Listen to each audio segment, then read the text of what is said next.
Story of the Six Swans. Once upon a time, in a kingdom far, far away. Oh my, don't you just love how magical stories begin? There lived a king who loved hunting more than almost anything else in the world. One fine day, this king was chasing after a deer so eagerly through a great forest that none of his men could keep up with him. Whoosh! He rode faster and faster until, oh dear, as evening came, he realized he was completely lost.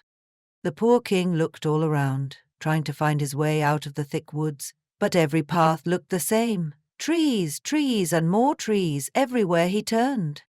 Then, suddenly, he spotted an old woman with a head that bobbed up and down as she walked. Little did he know, my curious friends, this woman was actually a witch. "My dear woman," the king called out, his voice full of hope, "can you show me the way out of these woods?"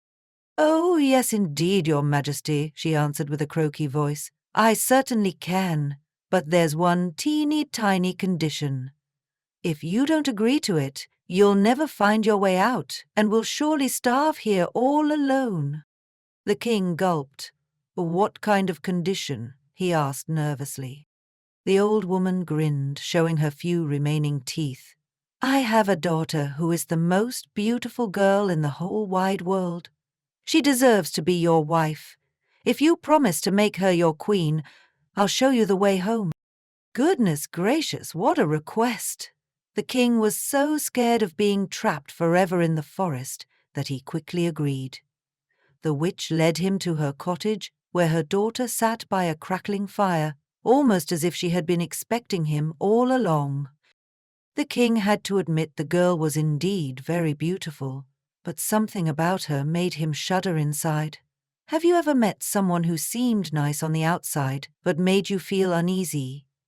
That's exactly how the king felt.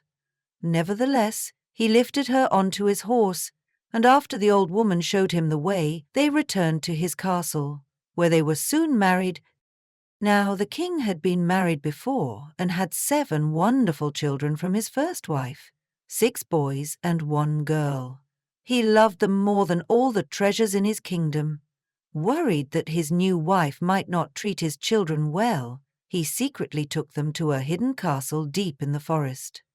The castle was so well hidden that even the king himself wouldn't have found it if a wise woman hadn't given him a magical ball of yarn. When thrown on the ground, zip-zap, the yarn would unwind itself and show him the path. Can you imagine having such a magical item to help you find your way? Wouldn't that be handy when you get lost? The king visited his children often, but his many trips made the new queen suspicious. Where does he go all alone in the woods, she wondered. Being both nosy and crafty, she bribed the king's servants to tell her the secret, and they also told her about the magic ball of yarn. The queen, who had learned witchcraft from her mother, so that's where she got it from, made 6 little white silk shirts and sewed a magic spell into each one. Then, one day when the king was out hunting, she took the ball of yarn and followed it into the forest. When the children spotted someone coming from far away, they thought, "Hooray, father is here!" They ran out joyfully to meet him. But instead, oh no! The queen threw one of the magic shirts over each of the boys. The moment the shirts touched them, poof! They turned into swans and flew away over the treetops. The queen went home feeling quite pleased with herself, thinking she had gotten rid of all her stepchildren. But wait.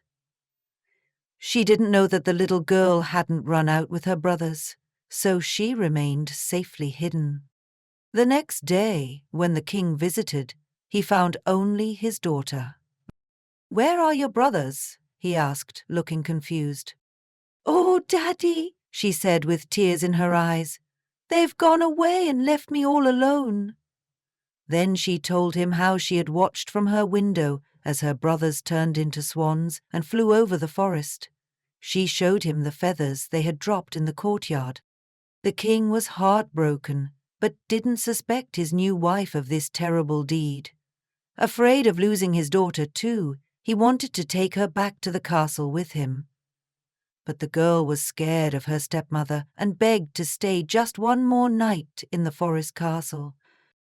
That night, the brave girl decided, "I cannot stay here any more. I must go find my brothers." When darkness fell, she slipped out and walked straight into the forest. She walked all night long and all the next day too, until her poor little feet were so tired she couldn't take another step. Just when she thought she couldn't go on, she spotted a small hut and went inside. There she found a room with 6 little beds, but instead of climbing into one, she crawled underneath and lay down on the hard floor to sleep. As the sun was setting, hark! What was that sound? A rushing noise came through the window, and in flew 6 swans. They landed on the floor and began to blow on each other. As they did, their feathers fell off, and their swanskins came off just like shirts. And guess what? The girl recognized them as her brothers. Oh, the joy when she crawled out and they saw her, but their happiness didn't last long. "You can't stay here," they told her with worried faces. "This is a robber's den. If they come home and find you, they'll hurt you." "Can't you protect me?" she asked hopefully.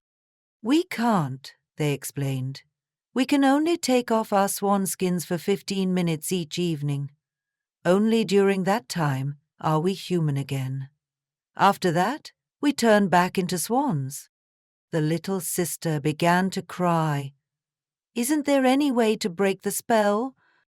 "There is," they said, "but it's super difficult.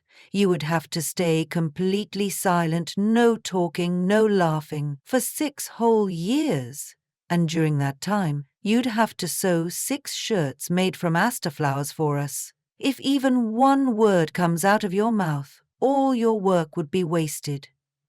Just as they finished explaining, their 15 minutes were up, and whoosh! They turned back into swans and flew out the window. The girl made up her mind right then and there. "I will save my brothers, no matter what it takes."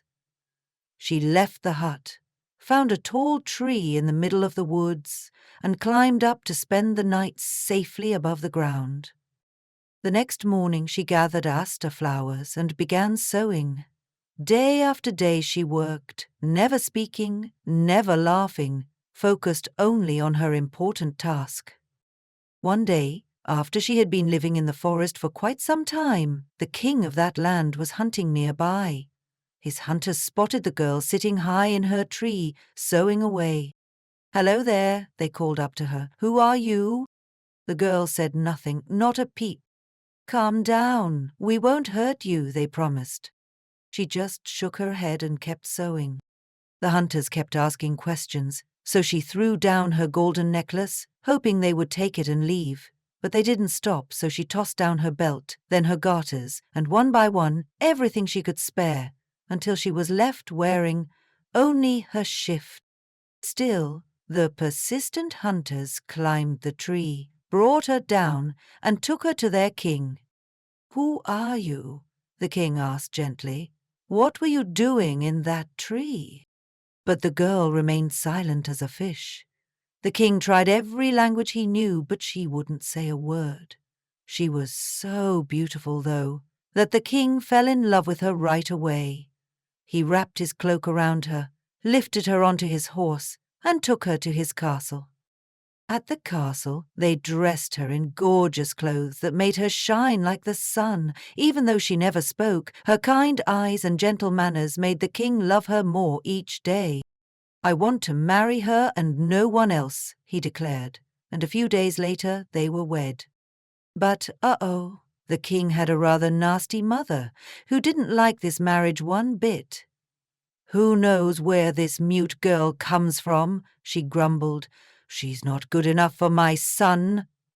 A year passed, and the queen had a beautiful baby. But one night, while she was sleeping, the wicked mother-in-law snuck in, took the baby away, and smeared blood on the sleeping queen's mouth. Then she ran to the king and said, Your wife has eaten your child." Can you believe such a horrible lie? The king certainly couldn't. He refused to believe it and wouldn't let anyone harm his wife. All this time, she just kept sewing the Astor shirts, unable to defend herself with words. The next year, when another baby boy was born, the cruel mother-in-law did the same awful trick again, and again the kind king defended his wife, saying, "She is too good to do such a terrible thing. If only she could speak and defend herself." But when the same thing happened with their third baby, even the king couldn't protect her anymore. With a heavy heart, he allowed his wife to be sentenced to death by fire. The day of her punishment arrived, and guess what? It was also the last day of her 6 years of silence. The 6 Astor shirts were finished. Almost. The left sleeve of the last shirt was still missing. As they led her to the stake, she carried the shirts on her arm. Just as they were about to light the fire, she looked up at the sky. And what did she see? 6 swans flying toward her. Her heart jumped with joy.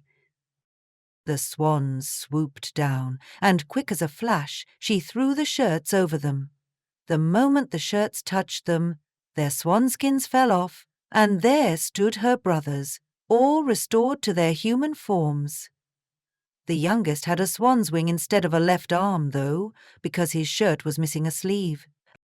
They hugged and kissed each other, and then, at last, the queen could speak. "My dear husband," she said, turning to the astonished king, "I am innocent of all wrongdoing." She told him everything about the wicked mother-in-law who had stolen their children. When the king heard this, he ordered a search, and happy day! All 3 children were found safe and sound. The wicked mother-in-law was punished for her crimes, and from that day forward, the king and queen lived happily with their children and her 6 brothers. Their days were filled with love, laughter, and joy for many, many years. And that, my dear little ones, is the tale of the 6 swans. Perhaps next time you see swans flying overhead, you might wonder, are they really swans, or princes under a spell? Sweet dreams, and may your own stories always have happy endings. Thank you for listening, and I hoped you liked this story. If you enjoyed it, please take a moment to like this video and subscribe to my channel. I have plenty more fairy tales for you.